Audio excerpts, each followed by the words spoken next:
오늘은 기독교의 기본 진리 10번째 시간입니다. 기도란 무엇인가? 기도란 무엇인가라는 제목으로 하나님 말씀 증거하도록 하겠습니다. 오늘 주제는 우리에게 너무나 익숙한 주제입니다. 기도라는 것은 기독교에만 있는 것도 아니고 사실은 거의 모든 종교에 다 기도라는 것이 있습니다. 그리고 기독교 안에서만 보더라도 신학시대 때만 있었던 것도 아니고 구약시대부터 계속 있어 왔던 것이 기도입니다.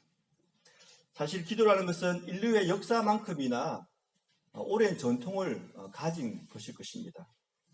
기도가 이렇게 오래된 것이다 보니까 시중에 가시면 기도에 대한 책자도 엄청나게 많고 기도에 대해서 우리가 다루어야 될 그런 소주제나 그런 요소들이 사실은 엄청 많습니다.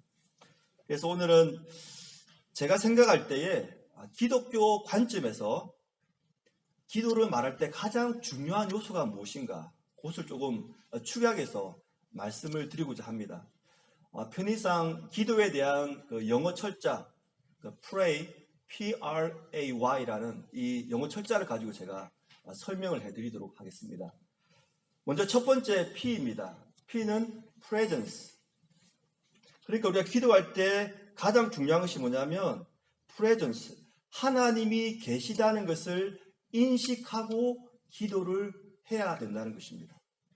내가 기도할 때 하나님이 내 앞에 보이지는 않지만 계시다는 것을 항상 인식하고 기도를 해야 한다는 것입니다. 그것이 바로 기도의 첫 번째 걸음입니다. 여러분이 제게 이런 질문을 할 수 있습니다. 목사님, 기도하는데 어떻게 하나님을 인식하지 않고 기도할 수가 있습니까? 저의 답변은 네, 그럴 수 있습니다. 충분히 그럴 수 있다고 제가 말씀을 드릴 수가 있습니다. 사실 우리 교회는 그런 분이 한 분도 안 계시지만 우리가 매주 드리는 예배를 한번 생각해 보십시다. 우리가 예배를 드릴 때 찬양을 부르고 기도를 하고 말씀을 듣는데 그 짧은 예배 시간 동안 우리가 온전히 하나님이 내 앞에 계시고 내 옆에 계시고 나의 예배를 지금 받고 계신다는 그런 인식을 하면서 예배를 당연히 드려야 되겠죠. 하지만 우리가 순간순간 딴 생각을 하거나 그냥 습관적으로 찬양을 부르고 근성으로 예배를 드리는 경우가 많이 있다는 것입니다. 기도도 마찬가지입니다.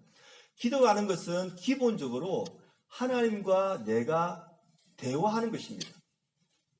그것도 1대1로 대화하는 것이죠. 우리가 어떤 사람과 1대1로 만나서 대화하는데 그 사람이 중요한 사람이든 중요하지 않는 사람이든 1대1로 대화할 때는 그 사람의 말에 귀를 기울이고 나의 말을 진심으로 말하는 것이 그 사람에 대한 예의입니다. 만약에 1대1로 대화하면서 계속 내가 셀폰을 만지작거리거나 대화하면서 딴 생각을 하거나 헛소리를 하거나 그러면은 그 사람에 대한 예의가 아닙니다. 예수님 당시에도 많은 사람들이 기도를 했는데 하나님이 내 앞에 계시다는 것을 인식하고 기도하는 것이 아니라 습관적으로 기도하고 또 어떤 사람들은 하나님께 기도를 드린 것이 아니라 남들에게 보이기 위해서 기도를 했던 경우가 많이 있었습니다. 그래서 예수님께서는 그렇게 기도하지 말라고 책망을 하셨습니다. 마태복음 6장 5절에 보니까 이렇게 예수님께서 말씀을 하셨습니다. 너희는 기도할 때에 외식하는 자와 같이 하지 말라. 그들은 사람에게 보이려고 회당과 큰 거리 어귀에 서서 기도하기를 좋아하느니라. 내가 진실로 너희에게 이르노니 그들은 자기 상을 이미 받았느니라. 사람에게 보이려고 기도할 때 그 기도 내용은 이미 끝났다는 겁니다. 상이 지불되었다는 것이죠. 그래서 우리가 기도할 때 가장 중요한 것은 하나님이 지금 내 앞에 계시다. 그것을 항상 인식하고 기도를 해야 한다는 것입니다. 그런데 우리는 여기서 한 가지 질문을 더 해야 합니다. 하나님을 어떤 분으로 인식하고 기도를 해야 하는가? 이 질문을 반드시 해야 되는 것이죠. 이건 역시 예수님께서 가르쳐 주신 기도에 나와 있습니다. 마태복음 6장 9절에 이렇게 기록하고 있습니다. 너희는 이렇게 기도하라. 하늘에 계신 우리 아버지여.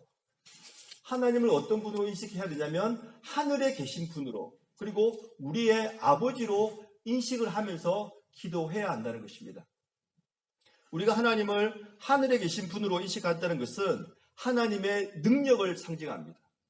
우리는 땅에 있지만 하나님은 하늘에 계시기 때문에 하나님은 초월자시고 전지전능한 능력의 주님이라는 것입니다. 반면에 하나님이 우리의 아버지라는 것은 우리와의 관계를 이야기하는 거죠. 우리가 하나님을 아버지와 부를 때 우리는 하나님의 자녀가 되는 것입니다. 우리가 기도할 때 이 두 가지 요소가 함께 있기 때문에 우리는 비로소 하나님께 기도를 드릴 수가 있습니다. 하나님이 전지전능한 분이기 때문에 우리는 우리가 할 수 없는 어떤 불가능한 일도 하나님의 그 능력에 의지해서 기도를 할 수가 있는 것이고, 하나님이 우리의 아버지가 되시는 분이기 때문에 내가 기도할 때 하나님이 기꺼이 우리의 기도를 들어주시고 응답해 주실 거라는 확신을 가지고 기도할 수가 있는 것입니다. 그래서 이 두 가지는 따로 분리된 것이 아니고 같이 봐야 되는 것입니다. 저희 아이들 이야기를 잠깐 해드리겠습니다. 아이들에게 학교 생활에 대해서 물어보면은 학교에서 가장 불만인 것이 하나 있다고 합니다. 그것이 뭐냐면 점심이에요. 점심을 주는데 보통 냉동한 그 음식을 피자나 뭐 샌드위치나 그런 것들을 해동해서 주기 때문에 너무 맛이 없다는 겁니다. 그래서 점심을 거의 안 먹고 오는 경우도 있고 먹어도 그냥 조금 형식적으로 먹고 오는 경우가 있습니다. 그래서 아이들이 한 4시 넘어서 집에 오자마자 엄마에게 요구합니다. 엄마, 오늘은 떡볶이 만들어주세요. 오늘은 스파게티 만들어주세요. 아주 당당하게 이야기를 합니다. 이렇게 요구할 수 있는 근거가 무엇입니까? 방금 말씀드렸던 두 가지지요. 엄마는 떡볶이를 만들 능력이 있고 스파게티를 만들 능력이 있고, 그리고 엄마는 나의 엄마이기 때문에 내가 여기서 요구할 때 이것을 들어줄 관심이 있다는 것을 확신하기 때문에 당당히 요구하는 것입니다. 만약에 엄마가 뭐 어떤 일로 집에 없을 때 너무 배가 고파서 옆집에 가서 초인종을 누른 다음에 옆집 아주머니에게 아주머니 저 배고파요. 떡볶이 만들어주세요. 스파게티 만들어주세요. 이렇게 말할 수 있겠습니까? 당연히 없죠. 그렇게 말할 수가 없는 것입니다. 말씀이 나온 김에 한 가지만 더 저희 가정의 비밀을 공개하겠습니다. 언제부터인지 모르지만 여러분 가정도 비쌀 거예요. 성탄절만 되면은 아이들이 저희 부부에게 요구하는 것이 한 가지 있습니다. 선물을 사서 포장해가지고 성탄추리 앞에 갖다 놓으라는 것입니다. 그리고 성탄절 아침이 될 때까지 절대 그 선물을 열지 말라는 겁니다. 왜 이렇게 요구할 수 있을까요? 엄마 아빠가 자신들에게 선물해 줄 수 있는 능력이 있는 사람으로 알고 있고, 또 내가 요구했을 때 그것을 들어줄 만큼 관심이 있는 사람으로 믿고 있기 때문에 이렇게 당당하게 말할 수 있는 것입니다. 우리도 마찬가지 아니겠습니까? 우리가 하나님 앞에 나아갈 때 가장 중요한 것은 하나님이 내 앞에 계신 분이고, 그 내 앞에서 내 기도를 들으시는 분이 전지전능하신 하나님일 뿐만 아니라 나의 아버지이기 때문에 내가 당당히 요구할 수 있다는 것입니다. 이것이 바로 기독교에서 말하는 기도의 가장 첫 걸음입니다. 두 번째 요소는 이제 R입니다. Pray 할 때 R. R이라는 것은 repentance입니다. repentance. 간구하기 전에 먼저 회개를 해야 된다는 것입니다. 하나님은 전지전능하는 분이시고 우리를 사랑하시는 아버지가 되시는데 왜 우리가 하나님께 드리는 기도가 막힐까요? 왜 응답이 없을까요? 성경은 그에 대한 이유를 분명하게 우리에게 말씀해 주고 있습니다. 이사야서 59장 1절로 2절 말씀입니다. 여호와의 손이 짧아 구원하지 못하심도 아니요 귀가 둔하여 듣지 못하심도 아니라 너희 죄악이 너희와 너희 하나님 사이를 갈라놓았고 너희 죄가 그의 얼굴을 가리어서 너희에게서 듣지 않으시게 함이니라. 여기 보시면 여호와의 손이 나오고 여호와의 귀가 나옵니다. 여호와의 손이라는 것은 하나님께서 우리에게 구원을 베푸실 그런 능력의 손이죠. 여호와의 귀라는 것은 우리의 소원에 관심을 가지고 우리를 사랑하시는 그 듣고자 하는 마음을 나타냅니다. 그런데 하나님께서 우리의 기도를 응답을 못하시는 이유, 우리의 상황을 구원하지 못하시는 이유는 여호와의 능력이 없기 때문도 아니고 여호와에게 관심이 없기 때문도 아니라는 것입니다. 그 이유는 너희의 죄악 때문이고 너희의 죄 때문에 하나님께서 너희의 기도를 듣지 못하고 그 기도에 응답하지 못한다고 말씀을 하고 있는 것입니다. 우리가 여기서 한 가지 짚고 넘어야 될 것이 있습니다. 그리스도인이 된 다음에 죄를 지을 때 그 죄는 하나님과 우리 사이에 신분에 영향을 주지 않지만 관계에는 영향을 주는 것입니다.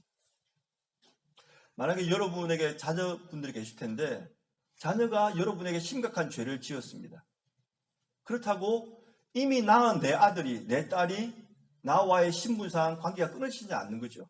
한 번 낳은 자식은 걔가 뭘 하든지 여전히 나의 자식인 겁니다. 하지만 그 관계에는 틀어져서 말도 안 할 수 있고 서로 대화를 안 할 수도 있는 것입니다.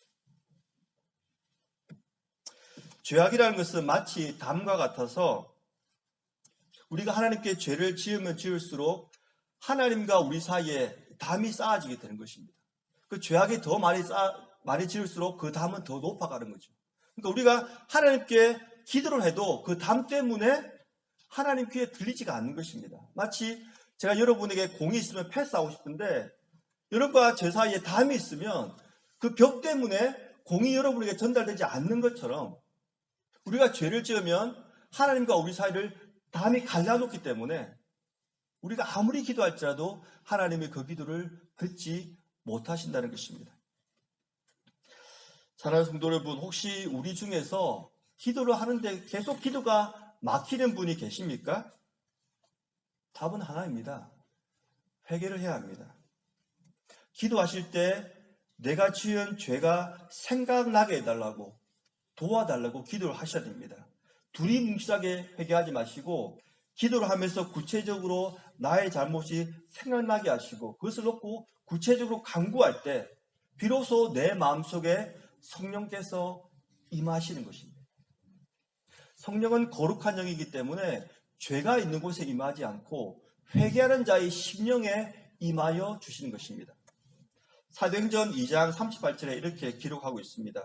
베드로가 이르되 너희가 회개하여 각각 예수 그리스도의 이름으로 세례를 받고 죄 사함을 받으라. 그리하면 성령의 선물을 받으리니. 회개하는 자, 죄의 사함을 받은 자에게 성령께서 비로소 임하시기 때문에 그 사람의 기도가 뚫리게 되는 것입니다.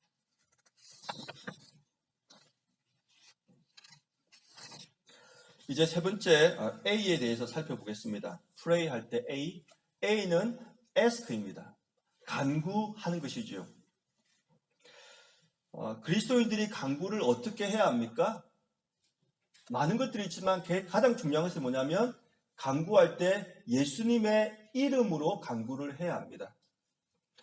요한복음 16장 23절 24절에 이렇게 말하고 있습니다. 내가 진실로 진실로 너희에게 이르노니 너희가 무엇이든지 아버지께 구하는 것을 내 이름으로 주시리라. 지금까지는 너희가 내 이름으로 아무것도 구하지 아니하였으나 구하라. 그리하면 받으리니 너희 기쁨이 충만하리라. 예수님께서는 우리에게 자신의 이름을 사용할 수 있는 권한을 주셨습니다. 이것이 바로 예수님의 약속입니다. 그런데 우리가 예수님의 이름을 사용해서 기도한다는 것은 단순히 기도 말미에 예수님의 이름으로 기도 드립니다. 이런 용어를 쓴다는 의미가 아닙니다.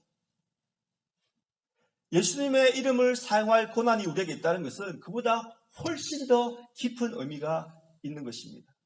저는 이것을 두 가지 이미지로 설명을 해드리고 싶습니다. 그것은 거지와 체크입니다. 먼저 거지의 이미지입니다. 종교개혁자 장 칼뱅은 거지의 심정으로 하나님께 기도를 드리라는 말을 참 많이 했습니다. 이것이 무슨 말일까요? 혹시 여러분 어릴 때 거지들이 구글 하는 것을 본 적이 있습니까? 거지들이 구글할 때는 자신의 공로에 의지해서 구글하지 않습니다. 자선을 베풀어주는 사람의 그런 긍휼과 자비, 그 은혜에 의지해서 도움을 청하는 것입니다. 우리의 기도도 마찬가지입니다. 내가 이렇게 살았기 때문에, 내가 이렇게 섬겼기 때문에, 내가 뭘 했기 때문에 하는 나의 공로를 의지해서 하나님 앞에 나아가면 안 된다는 것입니다. 예수님의 이름으로 기도한다는 것은 예수님의 공로만 의지해서 하나님께 나아와서 그 공로에 의지해서 기도를 한다는 것입니다. R.A. 토레라는 목사님이 오스트레일리아 멜번에서 집회를 했는데 그 집회가 마친 다음에 한 성도님이 찾아와서 이 목사님께 상담을 했습니다. 존경하는 토레 목사님, 저는 틀림없이 하나님의 뜻이라고 믿고 오랫동안 기도를 해왔습니다. 지난 30년 동안 기복 없이 신앙생활을 했고 25년째 주일학교 교장으로도 섬기고 있습니다. 그리고 장로가 된 지도 20년이 넘었고 충성스럽게 하나님께 봉사를 했습니다. 그런데도 하나님은 제 기도를 들어주지 않습니다. 어찌된 일인지 설명을 좀 해주실 수가 있으십니까? 여러분, 이 성도님의 문제가 무엇입니까? 하나님 앞에 기도할 때 예수님의 공로, 예수님의 이름으로 기도하는 것이 아니라 내가 교회를 이만큼 섬겼기 때문에 하나님은 당연히 나에게 이렇게 해주셔야 된다는 그런 마음으로 기도를 한 것입니다. 그래서 토레 목사님이 이렇게 답변을 했습니다. 우리가 하나님께 무언가를 요구할 권리가 있다는 발상을 버려야 합니다. 그리스도인은 자신의 성한 행실에 기댈 것이 아니라 예수님의 천국권에 의지해서 하나님께 나아가야 합니다. 두 번째, 체크의 이미지입니다. 체크란 말은 우리가 보통 수표라고 그러죠. 은행 체크. 예수님의 이름을 사용한다는 것은 체크에 예수님의 이름으로 서명을 한다는 의미입니다. 여기에 있는 체크가 가치를 가지려면 그 체크에 적힌 액수도 중요하지만 그 액수보다 더 중요한 것은 그 체크에 누가 서명을 했는가, 그것이 더 중요한 것입니다. 만약에 제가 제 뱅크 체크에다가 100만 불이라 적고 제 이름으로 체크에 사인을 했다고 생각해 보십시다. 그러면 그것은 종이 조각에 불과한 것입니다. 하지만 빌 게이츠가 100만 불이라 적고 빌 게이츠 이름으로 사인했다면 그 체크는 정확하게 빌 게이츠가 쓰고 사인한 만큼 가치를 가지는 것입니다. 우리가 예수님의 이름으로 기도한다는 것은 예수님의 이름에 서명을 한다는 의미입니다. 예수님은 하늘과 땅의 모든 권세를 가지신 분이십니다. 그래서 마태복음 28장 18절에 이렇게 말하죠. 예수께서 나와 말씀하여 이르시되 하늘과 땅의 모든 권세를 내게 주셨으니. 그러니까 우리가 기도하는 제목이 하늘에 관한 거든지 땅에 관한 거든지 예수님께서 모든 권세를 가지고 계시기 때문에, 그리고 예수님께서 자신의 이름을 사용할 권한을 우리에게 주셨기 때문에 우리가 하나님께 기도할 때 예수님의 이름으로 우리의 체크에 서명을 해서 하나님께 체크를 드린다는 그런 의미입니다. 제가 이런 말씀 드리면 분명히 여러분 중에 몇몇 분은 저에게 이런 질문을 하실 겁니다. 목사님, 거짓말하지 마십시오. 제가 지금까지 수십 년 동안 신앙생활을 했는데 목사님이 지금 설명하신 거 다 해봤습니다. 저는 하나님을 전능하신 분으로도 믿고 있고 저희 아버지로도 믿고 있습니다. 그리고 제가 지은 죄도 회개를 참 많이 했습니다. 그리고 당연히 저는 예수님의 이름을 의지하고 예수님의 공로만을 의지해서 기도했습니다. 그런데 아직까지 하나님이 제 기도에 응답해 주시지 않은 것이 너무나 많습니다. 어떻게 된 일입니까? 이렇게 질문하시는 분이 계시겠죠? 아마 많이 계실 겁니다. 왜 그럴까요? 마지막 Y가, pray 할 때 Y가 그에 대한 답변을 해주는 겁니다. Y는 yield입니다. 양보라 그러죠. 이것이 기독교의 기도에 있어서 가장 중요하고 가장 핵심적인 것입니다. 양보란 무슨 말인가? 하나님의 뜻이 내 뜻보다 더 좋은 것이라는 것을 인정하고 하나님의 뜻이 내 삶 속에 이루어지기를 양보해 드리는 것입니다. 우리가 기도에 대해서 이야기할 때 가장 많이 오해하는 것이 한 가지 있습니다. 그것이 뭐냐면 기도를 아라비안 나이트에 나오는 요술 램프로 생각하는 것입니다. 요술 램프의 요정 지니는 누가 주인인지, 주인이 무엇을 요구하는지 상관이 없습니다. 주인이 시키는 일이면 무엇이든지 하는 것이 바로 지니의 역할입니다.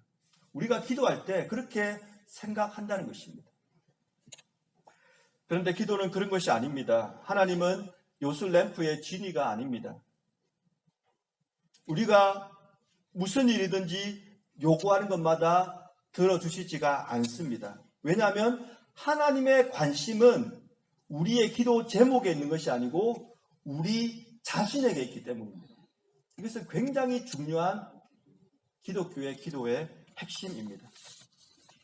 사실 이것은 우리 모두가 경험한 것입니다.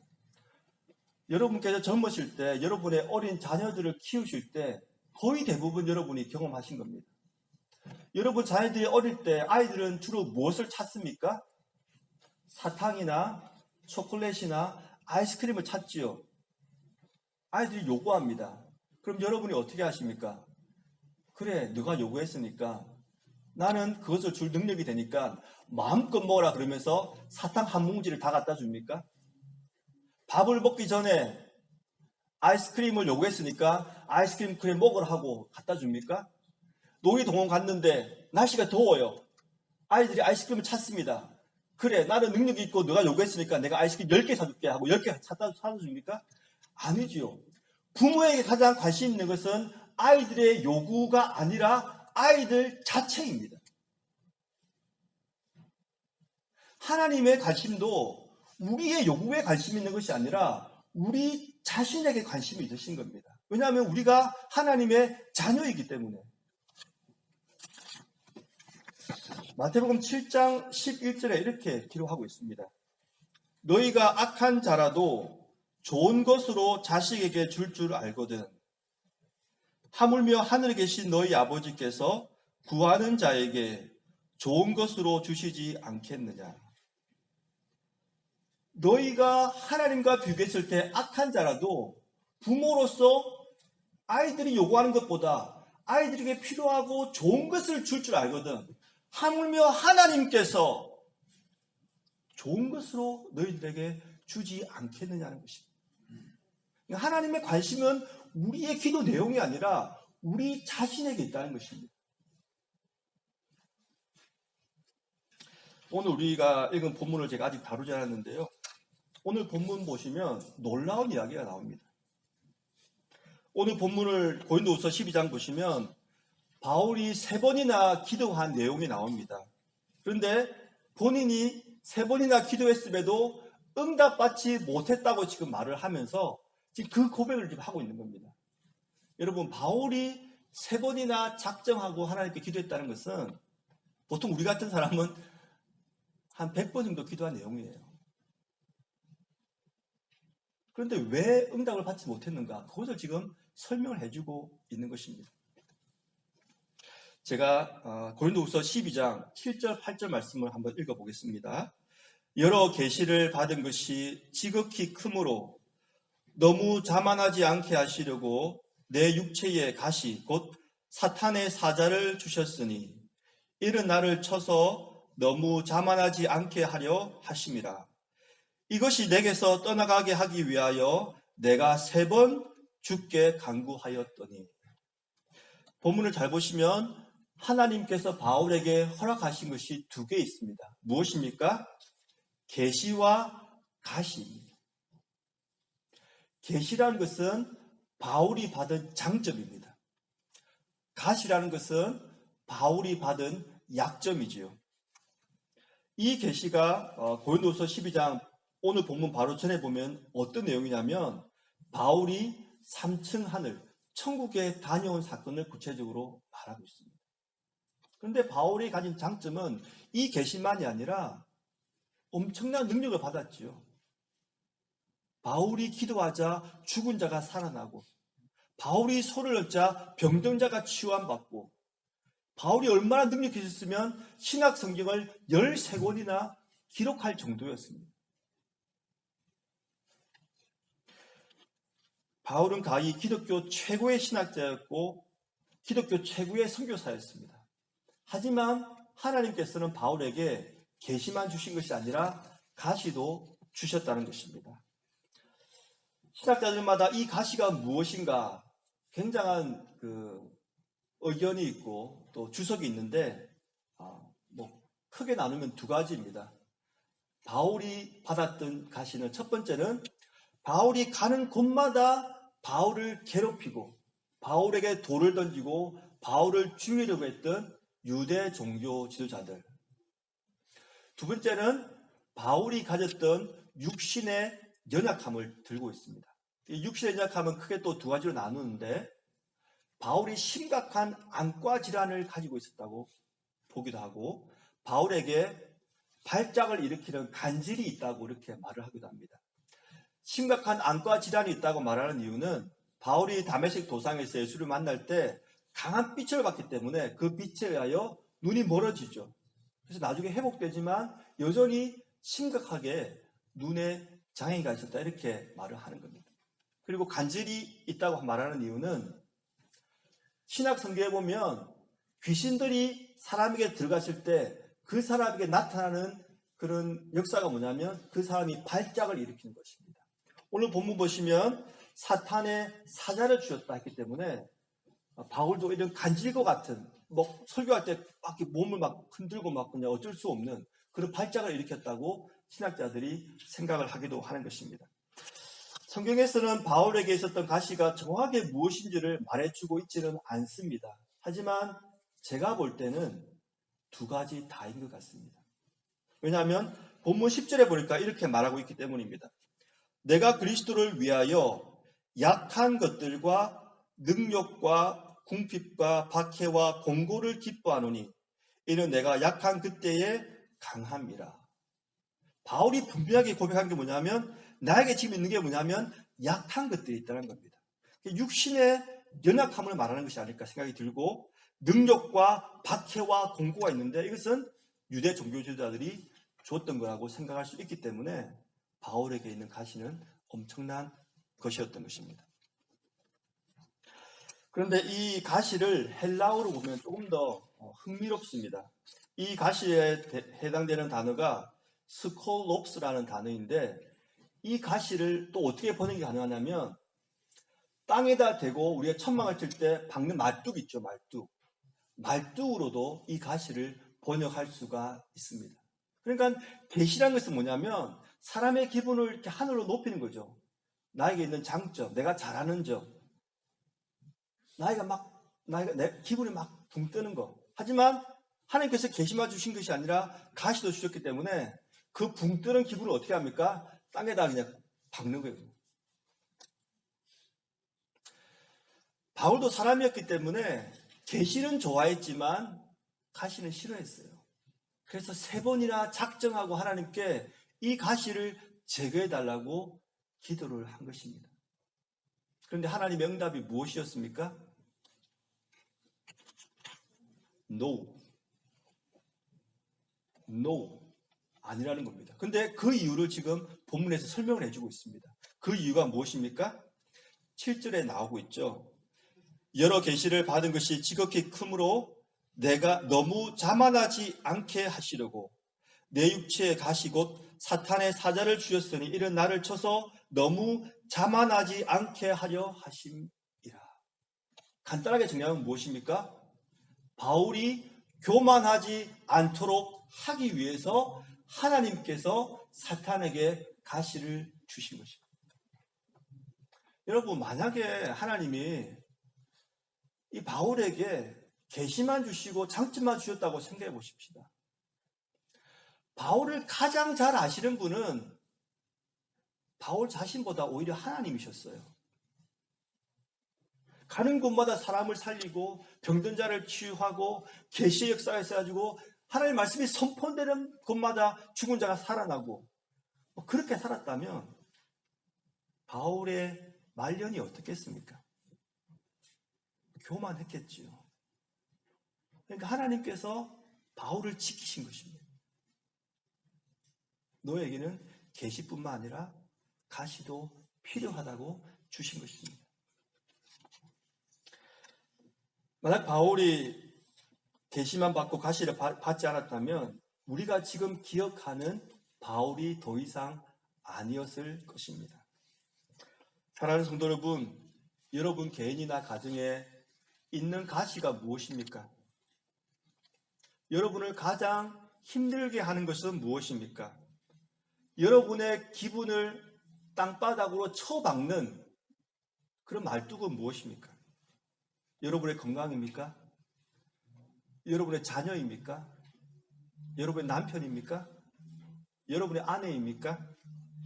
아무리 기도해도 응답되지 않는 기도 제목은 무엇입니까? 하나님께서 왜 그것을 여러분에게 주셨다고 생각하십니까? 하나님께서 우리를 사랑하시기 때문입니다. 제가 분명히 말씀드릴 수 있는 것 한 가지가 있습니다. 그것은 이 세상에는 모든 것을 다 가진 완전한 사람은 없다는 것입니다. 제가 이것을 확실할 수 있는 이유는 제가 오래 살았기 때문이 아니라 성경을 보니까 그 누구도 모든 것을 다 가진 완전한 사람은 없습니다. 아브라함, 이삭, 야곱, 그들이 완전했습니까? 다윗, 그들이 완전했습니까? 베드로, 그가 완전했습니까? 바울, 그가 완전했습니까? 아니지요. 모든 사람들에게는 다 가시가 있었습니다. 그들의 삶에 뭔가 부족하고 뭔가 필요한 것들이 있었는데 하나님께서는 여전히 그들의 생이 끝날 때까지 그것을 제거하지 않으시고 여전히 그것을 그들의 곁에 두신 것입니다. 현재인들도 마찬가지입니다. 이 세상에서 완벽한 외모, 완벽한 지성, 완벽한 영성을 가진 사람이 있을까요? 만약에 그런 사람이 있다고 하더라도 그 사람의 부부관계가 아무런 문제가 없을까요? 부부관계가 모두 좋다면 그들의 자녀는 아무 걱정거리가 없을까요? 만약에 부부관계도 좋고 자녀도 좋다면 그들이 직장에서 그들이 만나는 상사가 그들을 괴롭히지 않을까요? 아니지요. 모든 사람에게는 빈 공간이 있는 거예요. 모든 사람에게는 다 육신의 가시가 있는 것입니다. 하나님이 왜 주셨을까요, 그것을? 그 사람이 미워서가 아닙니다. 그 사람이 그것으로 인하여 더욱더 하나님을 의지하도록 하나님께 나아오도록 하기 위해서 그것을 주신 것입니다. 우리가 수요일날 마태복음이라는 지금 본문을 가지고 공부하고 있는데 주님께 나아왔던 사람들이 누구였습니까? 병든 자들, 가난한 자들, 세상적으로 소외다의 자들이 주님께 나아온 거예요. 자신이 잘났다고 생각하는 바리새인과 서기관들과 사두개인들은 예수님을 죽이려고 했던 사람들이죠. 몸이 병들고 가난하고 소외되는 것은 가시입니다. 아무도 그것을 좋아하지 않습니다. 하지만 그것 때문에 그들이 주님 앞에 나아와서 주님을 만날 수 있다면 그것은 바로 변장된 하나님의 축복인 것입니다. 사랑하는 성도 여러분, 하나님은 여러분을 사랑하십니다. 그래서 여러분에게 가시를 주시는 것입니다. 말씀을 맺겠습니다. 정리하겠습니다. 기도할 때 pray, 이 네 단어를 꼭 기억하시기 바랍니다. 하나님께서 존재하고 계신다는 것을 꼭 인식하시고 기도하시기 바랍니다. 하나님은 전능하실 분이실 뿐만 아니라 우리의 아버지가 되신다는 것을 기억하시기 바랍니다. 하나님께 간구하기 전에 회개의 기도를 먼저 드리시기 바랍니다. 하나님과 우리 사이를 막고 있는 것은 우리가 회개하지 않은 죄악임을 기억하시기 바랍니다. 그리고 하나님께 간구할 때 예수님의 이름을 담대히 사용하시기 바랍니다. 예수님의 공로만을 의지하여 기도하시고 예수님의 이름을 기도 체크 성란에 사용하시기를 바랍니다. 그리고 마지막으로 하나님께 기도할 때 내 뜻보다 하나님의 뜻이 이루어지기를 기도하시기 바랍니다. 왜냐하면 하나님의 뜻이 내 뜻보다 훨씬 더 좋은 것이기 때문입니다. 하나님은 우리의 아버지시고 우리를 평생도록 이끄시고 함께 하시고 도와주시고 축복해 주시는 분이십니다.